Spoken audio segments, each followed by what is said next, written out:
Question number 2 हमसे पूछ रहा है कि which of the following statement are correct in the respect of money bill in the parliament. आपको मैं बता दूं कि पार्लियामेंट का सेक्शन जो है वो बहुत ही इंपॉर्टेंट है आपके एग्जामिनेशन की दृष्टि से। कोई भी साल में आप उठा के देखेंगे, कई बार बहुत पुराने पेपर्स में जाएंगे तो आप देखेंगे कि 10 के आसपास भी क्वेश्चन आए हैं। एक आध बार ऐसा हुआ है कि पॉलिटी से बहुत कम क्वेश्चन आए हैं।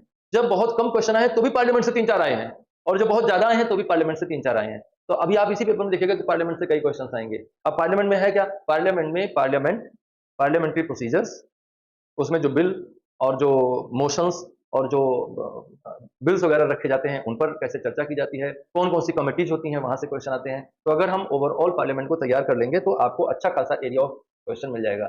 2 से 3 क्वेश्चन, कभी कभी 4 क्वेश्चन भी पार्लियामेंट से पूछे जाते हैं। तो ये बहुत इंपॉर्टेंट सेक्शन है और आप बहुत ध्यान से इस पर काम करिएगा। पार्लियामेंट पूरा अच्छे से पढ़ लीजिएगा पेपर देने से पहले।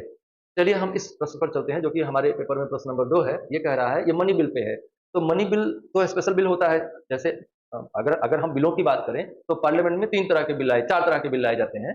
4 कैटेगरी बनाई गई है बिलों की, जिनमें से एक को साधारण विधेयक कहा जाता है। साधारण विधेयक मतलब साधारण है, वो किसी कैटेगरी में नहीं आती, जो चीज अपने आप से साधारण कैटेगरी में चली जाती है। तो सिंपल बिल है, मनी बिल है, फिनांस बिल है और संविधान संशोधन अधिनियम, संविधान संशोधन विधेयक है, कॉन्स्टिट्यूशन अमेंडमेंट बिल है। तो ये 3 तरह के बिल होते हैं, जिनमें से हमारा क्वेश्चन किस पे है, मनी बिल पे है। तो स्टेटमेंट 1 क्या कह रहा है, स्टेटमेंट 1 कह रहा है कि article 109 mentions special procedure in respect of money bills. बिल्कुल सही बात है। आर्टिकल 109 जो है वो विशेष प्रावधान करता है कि मनी बिलों का ट्रीटमेंट कैसे किया जाएगा, मनी बिल्स का ट्रीटमेंट कैसे किया जाएगा, कैसे किया जाएगा अभी हम आगे डिस्कस करेंगे। दूसरा स्टेटमेंट है, अ money bill shall not be introduced in council of states. बिल्कुल सही बात है। ये money bill can not be introduce in Rajya Sabha. अगर बिल जनरल बिल है तो it can be introduce in either house of parliament, but in the case of money bill it can be tabled only in Lok Sabha.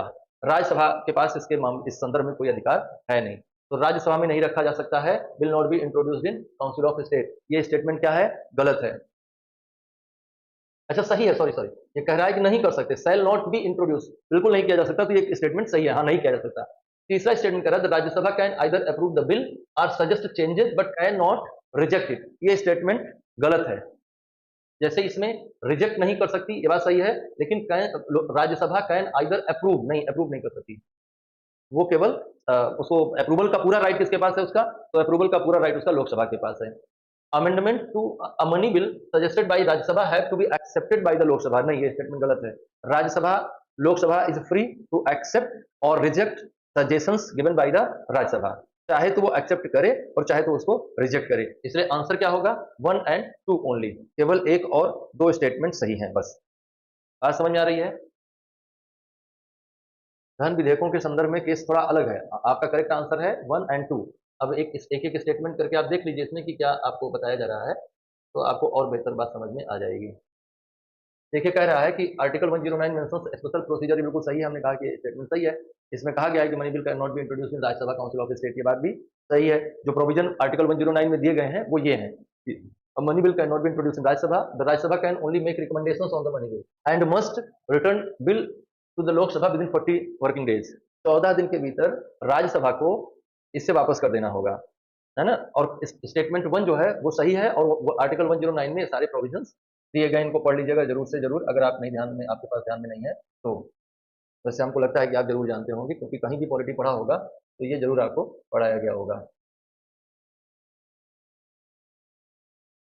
Statement 2 क्या कह रहा है, statement 2 कह रहा है, अ money bill shall not be introduced in the council of state. बिल्कुल सही, मैंने कहा ये सही बात है, तो उसको नहीं किया जा सकता। अनुच्छेद 110(1) और अनुच्छेद 109 के अनुसार धन विधेयक केवल लोकसभा में ही प्रस्तुत किए जा सकते हैं, इसे राज्यसभा में प्रस्तुत नहीं किया जा सकता। तो ये पीछे भी हम लोग बात कर चुके हैं इस मुद्दे पर। अब आते हैं statement 3, the Rajya Sabha can either approve the bill or suggest change but can not reject it. Partially correct है, लेकिन पूरी तरह से सही नहीं है। जबकि राज्यसभा धन विधेयक को अस्वीकार नहीं कर सकती, और यह भी ध्यान रखें कि वो इसे स्वीकृति भी नहीं देती है, स्वीकृत भी नहीं कर सकती है ना। राज्यसभा केवल सिफारिशों के लिए है, as money bill is concern, तो राज्यसभा केवल सिफारिशें कर सकती है, और ये सिफारिशें बाध्यकारी नहीं है। लोकसभा इन्हें स्वीकार कर भी सकती है और नहीं भी कर सकती है। तो ये बात आप समझ जाए कि इसको अनुमोदित करने की शक्ति नहीं है। और चौथा स्टेटमेंट जो था वो ये था कि जो भी रिकमेंडेशन राज्यसभा देगी उसको लोकसभा बाध्य स्वीकार करने के लिए, वो भी मैंने बताया कि ये गलत बात है ना, ऐसा नहीं है। थोड़ा हम ये जान लेना चाहिए कि किस तरह का विधेयक धन विधेयक होता है, मनी बिल की विशेषताएं क्या है, किस तरह के बिल को हम मनी बिल कहते हैं। पीछे प्रश्न के चर्चा के दौरान मनी बिल पर क्वेश्चन हम लोगों ने डिस्कस किया। तो ये जानना ज़रूरी है कि हम किस तरह के विधेयक को, किस तरह के बिल को हम मनी बिल कह सकते हैं। तो पहला है कि मनी बिल कहे जाने की पहली शर्त यह है कि जो आर्टिकल 110 है, उसमें जो प्रोविज़न किए गए हैं, अनुच्छेद 110 के तहत जो विषय शामिल किए गए हैं, इन विषयों से संबंधित कोई भी विधेयक होगा तो उसको हम धन विधेयक कहेंगे। और क्या-क्या उसमें शामिल किया जा सकता है, क्या-क्या आर्टिकल 110 में दिया गया है? तो पहला कह रहा है कि इम्पोजिशन, एबॉलिशन, रेमिशन, अल्टरेशन और रेगुलेशन ऑफ द टैक्सेस, मतलब कि किसी कर को लगाना, जिसको जिसको कानूनी भाषा में कहते हैं कर का अधिरोपण करना, उन्मूलन करना, रेमिट करना, अल्टरेशन करना, कम या ज़्यादा करना, और द रेगुलेशन ऑफ टैक्स या उसमें किसी प्रकार का परिवर्तन या विनियमन करने से संबंधित विधेयक होगा, तो उसको हम धन विधेयक कहेंगे। दूसरी शर्त क्या है धन विधेयक होने की?